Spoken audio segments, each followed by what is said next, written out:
Welcome back. Here's another video of how to fix a microwave that's blowing your circuit breaker. So yesterday I closed the door to my microwave, and this is for a Whirlpool, and it triggered my circuit breaker to pop, and as you can see I lost power to the microwave as well. Anyways, hopefully this video will help and see if we can find the actual culprit to this problem. There's a couple things that could be wrong with this. I'm hoping that it's just the fuse. There's a fuse in here behind the panel, and if that's not it, we'll check the door switches and see if that's the problem. So anyways, I've already started removing these on how to access all this. The top of the microwave, there's two screws. There's one here, that pops this guy off, and then there's this panel here that goes here. That's where you get to your fuse. The fuse is in here. Okay, so it's hard to determine on whether that is blown or not.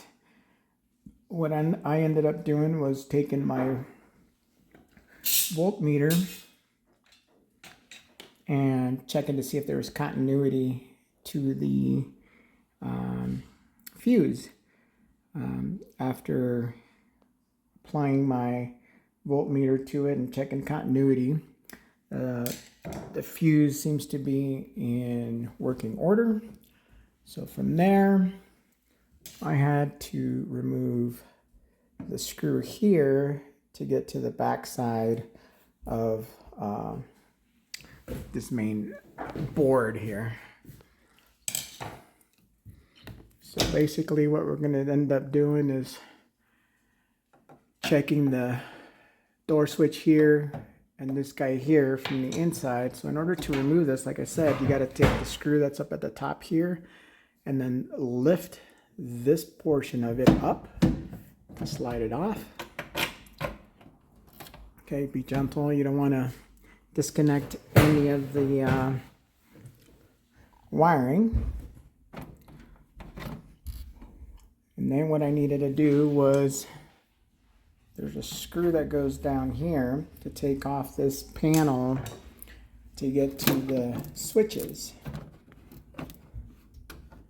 Carefully maneuver the cords out of the way off of this panel.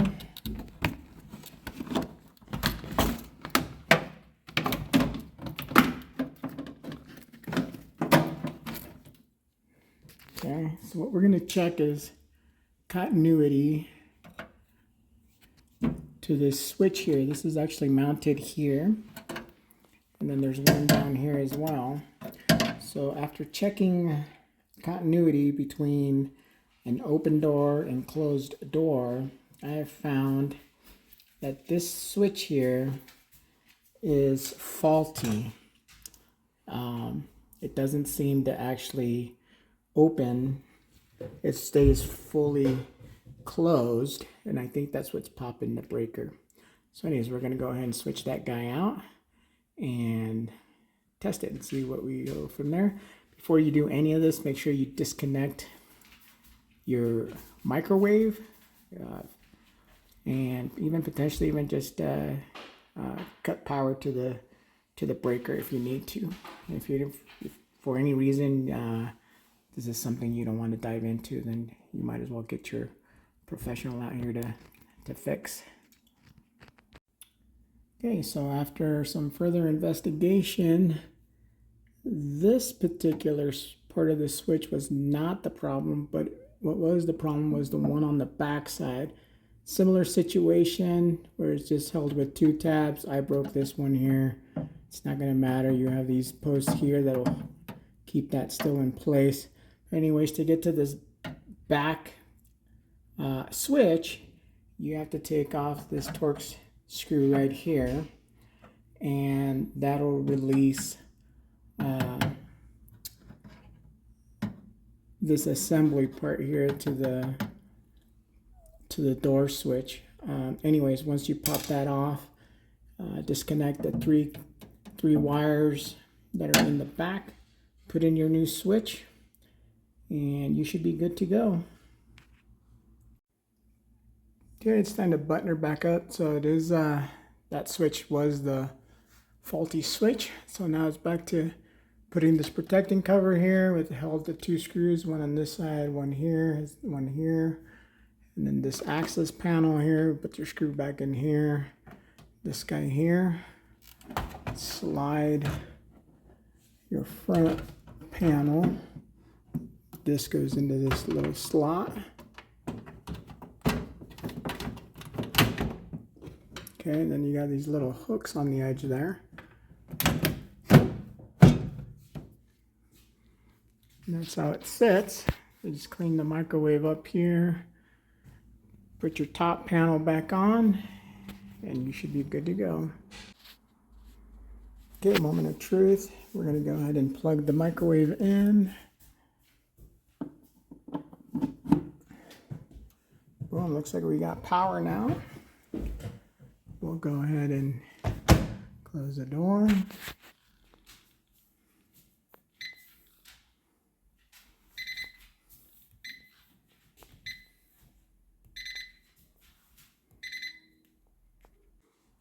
Guess I should set the clock first.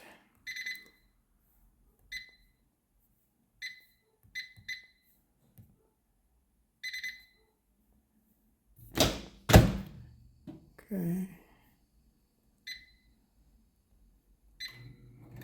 It looks like it's working. So, anyways, I hope this helps somebody. If you're unsure about your electrical skills or just don't want to get in there, again, this is just to save myself a few bucks. Parts were about $10 through Amazon, and that's pretty much it. So it saves you a couple $100. Hope this helps somebody.